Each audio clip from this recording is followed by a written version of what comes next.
വേടം വരെ പാട്ടിടും.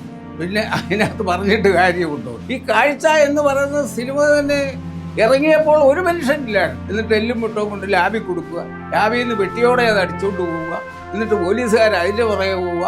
അത്രയും കഴിയുമ്പോഴത്തേക്കും മറ്റേ ആൾ മൊബൈലിൽ അന്വേഷണം നടത്തുക. സിനിമ ഒരു ഉന്നതിയിലേക്ക് വരാൻ സാധിക്കുകയുള്ളൂ എന്നുള്ളതിൻ്റെ ഉദാഹരണമാണ് ബഹുമാന്യനായ മിസ്റ്റർ മമ്മൂട്ടി. മമ്മൂട്ടിയെന്ന് ആരും അറിയില്ല. ആ ഒരു കാര്യം ഇന്ന് മമ്മൂട്ടിക്ക് ഒരു കമ്പനി ആയിരിക്കും ആദ്യമായിട്ട് കേരളത്തിന് ഒരു നാഷണൽ അവാർഡ് വാങ്ങിച്ചു കൊടുത്തത് PJ ആന്റണി.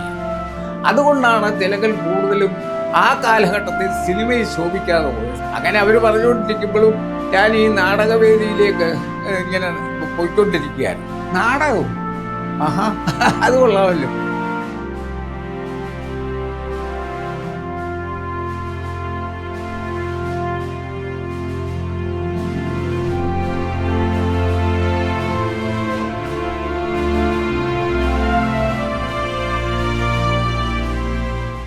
പരസ്യം ഇനി രഹസ്യമല്ല.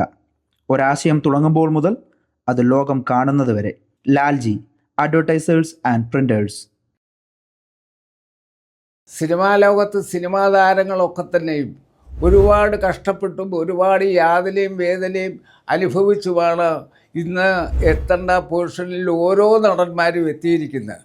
ആദ്യ കാലഘട്ടത്തിൽ, അതായത് വർഷങ്ങൾക്ക് മുമ്പ്, എന്തെങ്കിലും ഒന്ന് മുഖം കാണിക്കണമെങ്കിൽ ഇവിടുന്ന് ടിക്കറ്റ് എടുത്ത് മദ്രാസിൽ പോയെങ്കിലേക്കൂ. അന്ന് മലയാള സിനിമയുടെ ഷൂട്ടിങ്ങും ഡബ്ബിങ്ങും അന്ന് വേണ്ട സകലവിധമായ കാര്യങ്ങളും നടക്കുന്നത് മദ്രാസിലാണ്. കേരളത്തിലാകപ്പാടെ ഉള്ളത് ഒരു ഉദയ സ്റ്റുഡിയോ മാത്രമാണ്, പിന്നെ മെരിലാൻഡ് സ്റ്റുഡിയോ. അങ്ങനെ 2 സ്റ്റുഡിയോകൾ മാത്രമേ അന്ന് കേരളത്തിലുള്ളൂ. അപ്പോൾ ഒരുവിധപ്പെട്ട നല്ല പടങ്ങളൊക്കെ എടുക്കണമെങ്കിൽ അവരുടെ അനുവാദം വേണം. ആ അനുവാദം എന്ന് പറഞ്ഞാൽ മിക്കവാറും സമയങ്ങളിൽ അവർ 2 പേരും സിനിമകൾ എടുത്തുകൊണ്ടിരിക്കുന്ന സമയമാണ്. ഭക്തകുചേല ഇദ്ദേഹം കുഞ്ചാക്കോ എടുക്കുമ്പോൾ കൃഷ്ണകുചേല സുബ്രഹ്മണ്യ സ്വാമി എടുക്കും. അപ്പോൾ എപ്പോഴും അവരുടെ സ്റ്റുഡിയോയിൽ വേറെ ഒരു സിനിമ ഷൂട്ട് ചെയ്യാനുള്ള സംവിധാനം ഇല്ലാഴികൊണ്ടും ആ എല്ലാ മലയാള സിനിമകളും അന്ന് മദ്രാസിലാണ്. ഞാൻ ഈ വെല്ലുവിളി എന്ന് പറയുന്ന സിനിമ അഭിനയിച്ചത് മദ്രാസിലാണ്. അങ്ങനെ പല സിനിമകളും മദ്രാസിലാണ്. അന്ന് മദ്രാസിലെ സിനിമയുടെ എന്തെങ്കിലും കാര്യങ്ങൾ നടക്കണമെങ്കിൽ നമ്മുടെ മലയാളികളെല്ലാം മദ്രാസിൽ പോയി അവിടെയുള്ള സ്റ്റുഡിയോക്കാരെ അവിടെയുള്ള എല്ലാവരെയും ആശ്രയിച്ച് അന്ന് ഒക്കത്തുള്ളൂ. എന്ന് പറഞ്ഞ പോലെ ഇന്ന് കാണുന്ന മഹാനടന്മാരെല്ലാം തന്നെ, മോഹൻലാൽ സാർ ഉൾപ്പെടെ, എന്തിന് പ്രേംനസീർ സാർ അദ്ദേഹത്തിൻ്റെ ജീവചരിത്രത്തിൽ എഴുതിയിരുന്നു, ഞാൻ വിദ്യാഭ്യാസത്തിന് ശേഷം ഒരുപാട് കഷ്ടപ്പെട്ടാണ് ആഗ്രഹം കൊണ്ട് മദ്രാസിൽ കയറി ഇറങ്ങി നടന്നാണ് എനിക്കൊരു ചെറിയ വേഷം കിട്ടുന്നത്. ആ പ്രേംനസീർ ലോകം അറിയപ്പെടുന്ന മലയാള സിനിമയിൽ ഏറ്റവും കൂടുതൽ വർഷം, ഏറ്റവും കൂടുതൽ കാലഘട്ടത്തിൽ നിത്യഹരിതമായിട്ട് ജീവിച്ച ഒരു മനുഷ്യനാണ്. അപ്പോൾ എന്ന് വരിയിലും അവരുടെ കഷ്ടപ്പാടുകളും യാതനകളും അവർ പറയാൻ ഒരിക്കലും മടി കാണിച്ചിട്ടില്ല.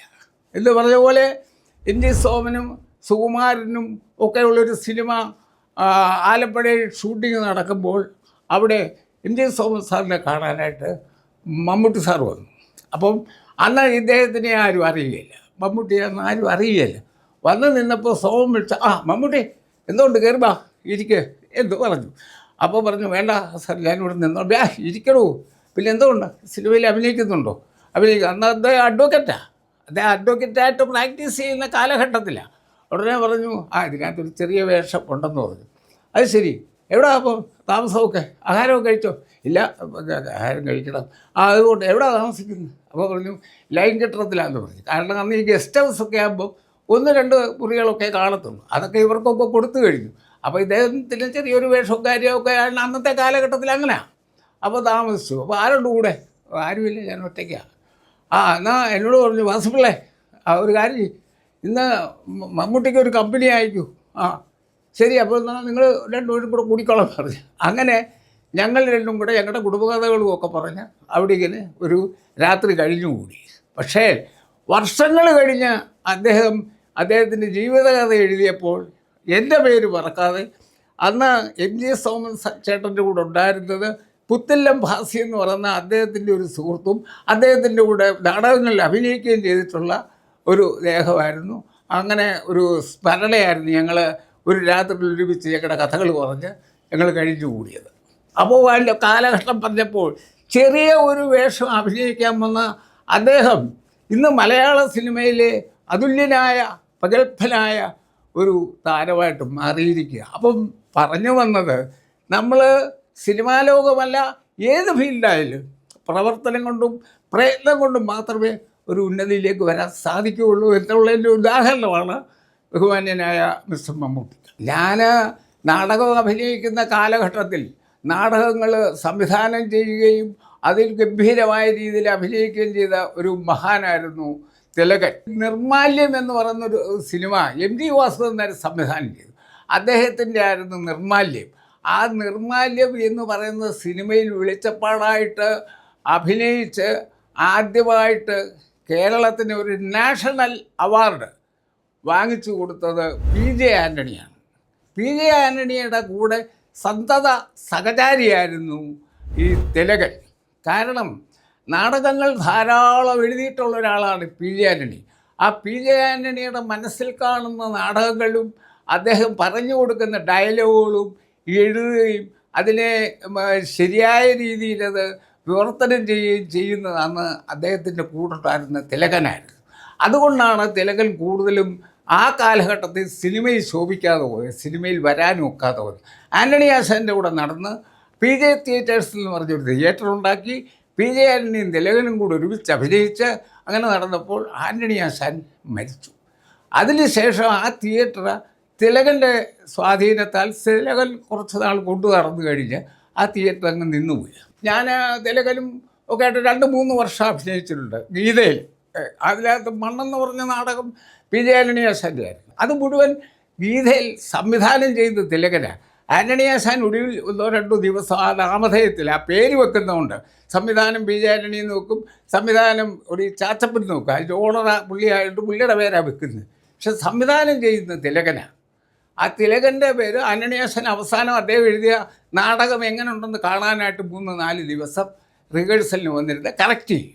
അതാണ് ആൻ്റണി ആശാൻ്റെ ജോലി. പക്ഷേ അതിനു മുമ്പുള്ള സകല ജോലികളും ചെയ്തുകൊണ്ടിരുന്ന മഹാനായ തിലകനാണ്. കാരണം തിലകൻ്റെ ഒരു ചലനം പോലും കാണിക്കാൻ അന്ന് നാടകവേദിയിൽ ആരും ഇല്ലായിരുന്നു. അത്ര പ്രഗത്ഭനായിരുന്നു. നമുക്ക് സിനിമ കാണുമ്പോൾ തന്നെ അറിയാമല്ലോ.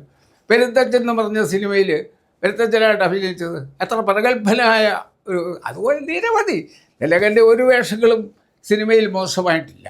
സ്കൂൾ ജീവിതം കഴിഞ്ഞ്, അതായത് SSLC പാസ്സായി കഴിഞ്ഞ് എൻ്റെ ബ്രദേഴ്സ് 3 പേരും മിലിറ്ററി സർവീസിലായിരുന്നു. അപ്പോൾ എൻ്റെ മൂത്ത ഏട്ടന് മിലിറ്ററിയുമായിട്ട് കുറച്ചിട്ട് സ്വാധീനമുള്ളതുകൊണ്ട് എല്ലാവരെയും ധാരാളം നമ്മുടെ പരിസരവാസികളെയൊക്കെ കൊണ്ട് മിലിറ്ററി ചേർക്കുകയൊക്കെ ചെയ്തപ്പോൾ ഞാൻ പറഞ്ഞു, അമ്മയോട് പറഞ്ഞു എനിക്കൂടെ മിലിറ്ററി ചേരണ്ട.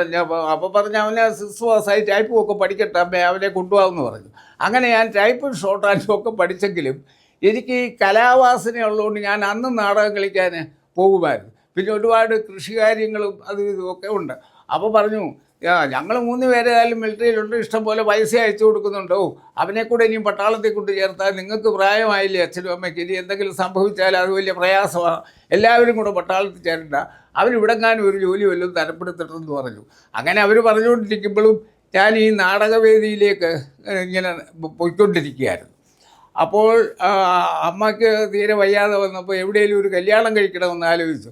അപ്പോൾ ആലോചിക്കുന്നിടത്തൊക്കെ എന്തോ കൊച്ചന് ജോലി. അപ്പോൾ പറഞ്ഞു നാടകവും, ആഹാ അത് കൊള്ളാമല്ലോ എന്ന് പറഞ്ഞ് എല്ലാവരും അതിനെ അങ്ങ് നിരസിക്കുക. കാരണം ഒരിക്കൽ പറഞ്ഞാൽ ഒരു പെൺകുട്ടിയെ ഒരു ഉത്തരവാദിത്വപ്പെട്ട ജോലിയില്ലാത്ത എൻ്റെ കൂടെ പറഞ്ഞു വിടാനായിട്ട് വളരെ ബുദ്ധിമുട്ട്. അങ്ങനെ ഇരുന്നപ്പോൾ എൻ്റെ ഒരു പഴയ അമ്മാവൻ്റെ ഒരു കൊച്ചുമകൾ ഇങ്ങനെ ഞങ്ങളുടെ വീടിൻ്റെ അടുക്കല്ല എന്ന് പറഞ്ഞാൽ മാവേലിക്കരയാണ് അവർ താമസിച്ചുകൊണ്ടിരുന്നത്. അങ്ങനെ വരികയും കണ്ടുമുട്ടുകയും അങ്ങനെ എൻ്റെ അച്ഛനെ ആലോചിക്കുകയും ചെയ്താണ് ഞാൻ വിവാഹം കഴിക്കുന്നത്. അതിന് ശേഷമാണ് ഞാൻ സിനിമാവേദിയിലേക്ക് വരുന്നത്. അന്ന് എനിക്ക് 2 കുട്ടികളുണ്ട്. ഞാൻ സിനിമാവേദിയിലേക്ക് വരുമ്പോൾ എനിക്ക് 2 കുട്ടികളുണ്ട്, മകനും മകളും. ഇന്നും അവർ സുഖമായിട്ട് ജീവിക്കുന്നു. മകൻ എറണാകുളത്താണ്, അവന് സ്വന്തമായ ബിസിനസ്സാണ്, നല്ല സാമ്പത്തികം. അവർക്ക് തൃപ്പൂണിത്തറ ഒരു സ്ഥലമൊക്കെ വാങ്ങിച്ച് 2 നില കെട്ടിടമൊക്കെ വെച്ച് അവൻ്റെ മക്കൾക്ക് ജോലിയായി. പിന്നെ മകൾക്കൊരു മകളുണ്ട്, അവൾക്ക് ജോലിയായി. അവളെയും തിരുവനന്തപുരത്ത് വിവാഹം കഴിച്ച് അവർ 2 പേരും തൃപ്പൂണിത്തുറ വാടകയ്ക്ക് താമസിക്കുന്നത്. രണ്ടുപേരും ഒരുമിച്ച് കാക്കനാടാണ് IT ഫീൽഡിൽ വർക്ക് ചെയ്തത്. ആദ്യമായിട്ട് അഭിനയിച്ച സിനിമ പണിമുടക്കാണെങ്കിലും അതിനുശേഷം തീരങ്ങൾ, തണൽ, വെല്ലുവിളി, പണിമുടക്ക്, നക്ഷത്രങ്ങളെ കാവല്, രാഗന്താനം പല്ലവി, താവളം, തുറന്നയിൽ, ലോറി, യക്ഷിപ്പാറു, അങ്ങനെ ആ കാലഘട്ടത്തിൽ 15 സിനിമയിൽ അഭിനയിച്ചു. അതിനുശേഷമാണ് സോമനുമായിട്ട് പരിചയപ്പെട്ട് അത് സോമൻ്റെ കൂടെ തന്നെ ഉള്ള ആ കാലഘട്ടത്തിലാണ് ഈ സിനിമകളിലൊക്കെ അഭിനയിക്കുന്നത്. അതിനുശേഷമാണ് വന്ന് കട തുടങ്ങുന്നത്. അത് കഴിഞ്ഞ് ബ്ലിസാറിൻ്റെ പടം തൊട്ടാണ് എൻ്റെ അടുത്ത ഒരു തിരിച്ചുവരവ്. അതിനകത്ത് കാഴ്ച, മകൾക്ക് ദൈവനാമത്തിൽ, അച്ഛൻ്റെ അമ്മ, ആലിസ് ഇൻ വണ്ടർലാൻഡ്, തസ്കരവീരൻ, ചെതറിയവർ, Thanmathra, Rasathanthram, Ashwaroodan, Aanachandam, Anandabhairavi, Palunku, Calcutta news, of the people, Thaniye, Swarnam, Vairam, Bhramaram, Bhagyadevatha, കൺമഴവിധം, best actor, Thappana, Lokpal, Friday, Pigman, ABCD, Indian Pranayakatha, Charlie, Thoppil Joppan, Pachathappu, Thakkol, ചുരിയം, ചൂണ്ട, ആടുജീവിതം, കുഞ്ഞമ്മണിയുടെ ആശുപത്രി, ചാക്കാല, മനസ്സ്, സ്വർഗം, അങ്ങനെ ഇത്രയും സിനിമകളിൽ ചെറുതും വലുതുമായിട്ടുള്ള വേഷങ്ങൾ ചെയ്തു. ഇപ്പോഴും ഈ കാലഘട്ടത്തിൻ്റെ മാറ്റങ്ങൾ വന്ന് ഇപ്പോൾ ഒരു കുടുംബകഥ ഇല്ലല്ലോ. ഇപ്പോഴത്തെ സിനിമയെന്ന് പറഞ്ഞാൽ 3 പേര് വരിക, കുറേ പോലീസുകാർ വരിക, ഒരാൾ വെടിവെക്കുക, എന്നിട്ട് കുഴിച്ചിടുക, മറ്റേ ആൾ വരിക, അത് മാന്തി എടുക്കുക, എന്നിട്ട് എല്ലും മുട്ടവും കൊണ്ട് ലാബിൽ കൊടുക്കുക, ലാബിൽ നിന്ന് പെട്ടിയോടെ അത് അടിച്ചുകൊണ്ട് പോവുക, എന്നിട്ട് പോലീസുകാർ അതിൻ്റെ പുറകെ പോവുക. അത്രയും കഴിയുമ്പോഴത്തേക്ക് മറ്റേ ആൾ മൊബൈലിൽ അന്വേഷണം നടത്തുക, സിനിമ തീർന്നു. എന്താ സിനിമ? കാണുന്നവർക്കോ ഇത് കേൾക്കുന്നവർക്കോ വായിക്കുന്നവർക്കോ ഒന്നും തന്നെ മനസ്സിലാകത്തില്ല. സിനിമ വിട്ട് നമ്മൾ തിയേറ്ററിൻ്റെ വെളിയിലിറങ്ങി ചിന്തിച്ചാൽ എന്തോ ഞാൻ പോയത്, എന്തോ ഞാൻ കയറുന്നതെന്ന് തോന്നും. അല്ല, ഞാൻ ആ കാലഘട്ടവും എനിക്ക് ഉടനെ അപ്പോൾ ചിലർ പറയാമായിരിക്കും, ഓ ചേട്ടന് പഴയ സിനിമയൊക്കെ കിട്ടും, ഇപ്പം പുതിയ കാലഘട്ടമല്ല. അതാ ഞാൻ പറഞ്ഞു വന്നത്. പുതിയ ആ കാലഘട്ടത്തിൽ സിനിമയുടെ ഒരു മാറ്റം, അതാ ഇത് പിന്നെ മന്ത്രി അദ്ദേഹം പറഞ്ഞത്, വേടം വരെ പാട്ടെഴുതുന്നു, പിന്നെ അതിനകത്ത് പറഞ്ഞിട്ട് കാര്യമുണ്ടോ? കാരണം ആ ഒരു അവസ്ഥയിലേക്ക് സിനിമ മാറി എന്നാണ് ബഹുമാനപ്പെട്ട മന്ത്രി പറഞ്ഞതിൻ്റെ ഉദ്ദേശം. അതിന് മന്ത്രിക്കെതിരായിട്ടുണ്ടേ തിരിഞ്ഞില്ലേ? അപ്പോൾ എന്ന് പറഞ്ഞ പോലെ ആർക്ക് വേണം സ്ക്രിപ്റ്റ് എഴുതുക? പണ്ട് ഇതിനൊക്കെ ഒരു നിബന്ധനകളുണ്ട്.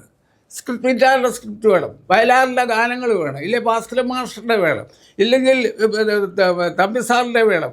അങ്ങനെയൊക്കെ ചില നിർദ്ദേശങ്ങളുണ്ട്. ഇന്നാരും സ്ക്രിപ്റ്റ് എഴുതിയത് നന്നായിരിക്കും, ഇന്നാരുടെ കഥയാണ് നന്നായിരിക്കും. അന്നും ഇന്നും വൈക്കം വാസുദേവൻ നായർ, MT വാസുദേവൻ നായർ നിലനിൽക്കുന്ന എന്താ? അദ്ദേഹത്തിൻ്റെ കഥകൾ അങ്ങനെ ചവറ് പോലെ കൊടുക്കാറില്ല. നല്ല അഭിനേതാക്കും നല്ല സംവിധായകനും മാത്രമേ അദ്ദേഹം കഥ കൊടുക്കത്തുള്ളൂ. അത് അദ്ദേഹത്തിൻ്റെ എന്താ അങ്ങനെയുള്ള ഓരോ എന്തോന്നുള്ളതുകൊണ്ട് ആ സിനിമകളൊക്കെ അറിയപ്പെടുന്നു, ഇന്നും മനുഷ്യൻ്റെ മനസ്സിൽ നിലനിൽക്കുന്നു. ഇന്നത്തെ ഒരു സിനിമ ഒരു മനുഷ്യൻ്റെ മനസ്സിൽ ഒരു ചലനം ഉണ്ടാക്കുകയില്ല. ചുമ്മാ കണ്ടു ഇറങ്ങിപ്പോയി, അത്രയേ ഉള്ളൂ. അപ്പോൾ അതിനകത്ത് ഞാൻ കുറ്റം പറയുന്നില്ല. കാലഘട്ടത്തിൻ്റെ മാറ്റം. പണ്ട് മൊബൈലുണ്ടായിരുന്നു, ഇല്ലല്ലോ. ഇന്ന് ഏത് കുട്ടികളുടെ എളിയിലിരിക്കുന്ന കുഞ്ഞും ചോറുണ്ടെങ്കിൽ മൊബൈൽ വേണം. അപ്പോൾ കാലഘട്ടത്തിൻ്റെ മാറ്റം ഞാൻ പറയുകയായിരുന്നു. അതിപ്പോൾ ഇങ്ങനെ ഓരോ ഇത് കഴിയും തോറും ഈ മാറ്റങ്ങളിങ്ങനെ വന്നുകൊണ്ടിരിക്കും. നമ്മളതിനനുസരിച്ചൊക്കെ പോകും. പിന്നെ നല്ലതെന്താണെന്ന് ചീത്ത എന്താണെന്ന് തിരിച്ചറിയാം. അതാണ് അതിനകത്ത് പ്രധാന കാര്യം. ഒരു സിനിമ തിയേറ്ററുകൾ പലതും അടച്ചില്ലേ? എന്താ കാണാൻ ആളില്ല. 150 പണ്ട് മലയാള സിനിമ 150, 200. ഈ കാഴ്ച എന്ന് പറയുന്ന സിനിമ തന്നെ ഇറങ്ങിയപ്പോൾ ഒരു മനുഷ്യനില്ലായിരുന്നു. കാരണം എൻ്റെ മകനും മകളും കൂടെ ചങ്ങനാശ്ശേരി പോയി കണ്ടു. ആകപ്പാടെ തിരിച്ചു വന്നപ്പോൾ പറഞ്ഞു, അച്ഛാ ഡയറക്ടർ രക്ഷപ്പെട്ടു. അയ്യോ, ഞാൻ എന്നാടാ അപ്പോൾ സിനിമ മോശമാണ്? സിനിമ മോശമല്ല അച്ഛാ, സംവിധായകൻ രക്ഷപ്പെട്ടെന്ന് പറഞ്ഞാൽ എന്നാ? സിനിമ നല്ലതാണെന്നല്ലോ അതിൻ്റെ അർത്ഥം. ആ സിനിമ 150 ദിവസം ഓടി. ഇന്ന് ഏതെങ്കിലും ഒരു സിനിമ 150 ദിവസം ഓടുന്നുണ്ടോ? എന്താ? മൂല്യമില്ല. മൗത്ത് ടോക്കാണ് സിനിമയെന്ന് പറയുന്നത്. എവിടെ അത് ഞാൻ ഇന്ന സിനിമ കാണാൻ വേഗം, ഓ എൻ്റെ കോടന്റേതാണ്, അങ്ങനെ കണ്ടു. നമ്മൾ പോയി, വേറൊരാൾ പോയി, അവിടെ പറഞ്ഞു ഇവിടെ പറഞ്ഞു. അങ്ങനെയാണ് സിനിമയ്ക്ക്. അല്ലാതെ ചുമ്മാ അങ്ങോട്ട് തുടങ്ങുമ്പോൾ നിറച്ചതും ആൾ കയറുകയില്ല. അതാണ് സിനിമയ്ക്കുള്ളൊരു വിശേഷം. ഞാൻ എൻ്റെ നാടക ജീവിതത്തെക്കുറിച്ച് പറഞ്ഞല്ലോ. ഞാൻ പഠിക്കുന്ന കാലം തൊട്ടേ നാടകം അഭിനയിച്ച് അങ്ങനെയാണ് ഒരു നാടക അഭിനയിക്കണമെന്നുള്ള ഒരു ആഗ്രഹം തന്നെ എൻ്റെ മനസ്സിലുണ്ടാകുന്നത്. അങ്ങനെ SLC കഴിഞ്ഞപ്പോൾ പല സമിതികളും എന്നെ സമീപിക്കുകയും ആ സമിതികളിലെല്ലാം തന്നെ ഓരോ വർഷം അങ്ങനെയുള്ള എഗ്രിമെൻ്റായി. ഈ നാടക സമിതികളെന്ന് പറഞ്ഞാൽ ഇന്നൊരു വർഷം നമ്മൾ അഭിനയിച്ചാൽ ആ ഒരു വർഷത്തേക്ക് അവരുമായിട്ടുള്ള എഗ്രിമെൻറ്റ്, അത് കഴിഞ്ഞിട്ട് അടുത്ത വർഷം എന്നെ വേണേൽ അവർക്ക് വിളിക്കാം, ഇല്ലെങ്കിൽ എനിക്ക് വേണേൽ അതിനകത്ത് താല്പര്യമുണ്ടെങ്കിൽ അഭിനയിക്കാം. അതല്ലെങ്കിൽ ആർക്കും ഒന്നും പറയാനൊക്കത്തില്ല. കാരണം ഒരു വർഷത്തേക്ക് എനിക്ക് ആ സമിതിയുമായിട്ടുള്ള എഗ്രിമെൻ്റ് ഉള്ളൂ. അങ്ങനെ കേരളത്തിലെ കൺമണി തിയേറ്റേഴ്സ്, വീക്ഷണം തിയേറ്റേഴ്സ്, കാളിദാസൻ, ഗീത, ആറ്റിങ്ങൽ തിയേറ്റേഴ്സ്, അങ്ങനെ കോട്ടയം നാഷണൽ തിയേറ്റേഴ്സ്, അങ്ങനെ നിരവധി നാടക സമിതികളുടെ കൂടെ നിരവധി വർഷം ഞാൻ സഹകരിച്ചു. അന്നൊക്കെ എൻ്റെ അമ്മയ്ക്കുള്ള ദുഃഖം എനിക്കൊരു ജോലിയില്ലെന്നാണ്. അപ്പം സ്വാഭാവികമായിട്ട് നാടകത്തിന് അന്ന് തുച്ഛമായ തുകയൊക്കെ കിട്ടത്തുള്ളെങ്കിൽ പോലും നമുക്ക് സ്വന്തമായ ഒരു വരുമാനം ഉണ്ടായാലൊരു സന്തോഷമുണ്ട്. ഞാൻ അമ്മയോട് പറയുകയും ചെയ്യും, ആ 3 മക്കൾ ഉദ്യോഗസ്ഥന്മാരില്ലയോ, എനിക്കൊക്കെ പൈസയൊക്കെ കിട്ടുന്നുണ്ട്, ഇപ്പോൾ ജോലിക്ക് കൊണ്ടുപോയില്ലെങ്കിലും വലിയ പ്രശ്നമൊന്നുമില്ല. അങ്ങനെ എനിക്കൊരു വാശിയുണ്ടായിരുന്നു, എങ്ങനെയെങ്കിലും ഒന്ന് ജീവിക്കണം എന്ന് ഒരു തോന്നലുണ്ടാകുകയും അങ്ങനെ അതിനുവേണ്ടി ഞാൻ ധാരാളമായിട്ട് കഷ്ടപ്പെട്ടിട്ടുണ്ട്, പ്രയത്നിച്ചിട്ടുണ്ട്. നാടകവേദിയിലായാലും തറയിൽ കിടന്ന് ഉറങ്ങിയിട്ടുണ്ട്, നടന്ന് പോയിട്ടുണ്ട്, കട്ടൗട്ടർ എന്ന് പറയുന്ന കട്ട ചുമ്മിക്കൊണ്ട് പോയിട്ടുണ്ട്. അതൊക്കെ അതിൻ്റെ നാടകത്തിൻ്റെയൊക്കെ ഒരു ഭാഗമാണ്. പിന്നീട് അതെല്ലാം കാലക്രമേണ മാറ്റങ്ങൾ വരികയും ഒക്കെ ചെയ്ത് സിനിമയിൽ ഒന്ന് മോഹം കാണിക്കാൻ വേഷം കിട്ടുകയും അങ്ങനെ ആ സിനിമാ ലോകത്ത് തന്നെ ഇപ്പോഴും ചെറുതായിട്ട് നടത്തുകയും ആ കട മനോഹരമായ രീതിയിൽ ഏതാണ്ട് 10-30 വർഷമായിട്ട് പോകുന്നു. ഇന്നും അതിനകത്ത് ഇനി സിനിമയില്ലെങ്കിൽ പോലും അതിൻ്റെ സാമ്പത്തികം എന്നെ രക്ഷിക്കുന്നു. എൻ്റെ മക്കൾക്ക് 2 പേർക്കും നല്ല നിലയിലുള്ള ജോലിയായി, അവർ വിവാഹം കഴിച്ച് മക്കളും കൊച്ചുമക്കളും ഒക്കെ ആയിട്ട് സുഖമായിട്ട് ജീവിക്കുന്നു. ഞാനും അങ്ങനെ തന്നെ. എല്ലാം ഈശ്വരാനുഗ്രഹം എന്ന് വിശ്വസിക്കുന്ന ഒരു വ്യക്തിയാണ് ഞാൻ.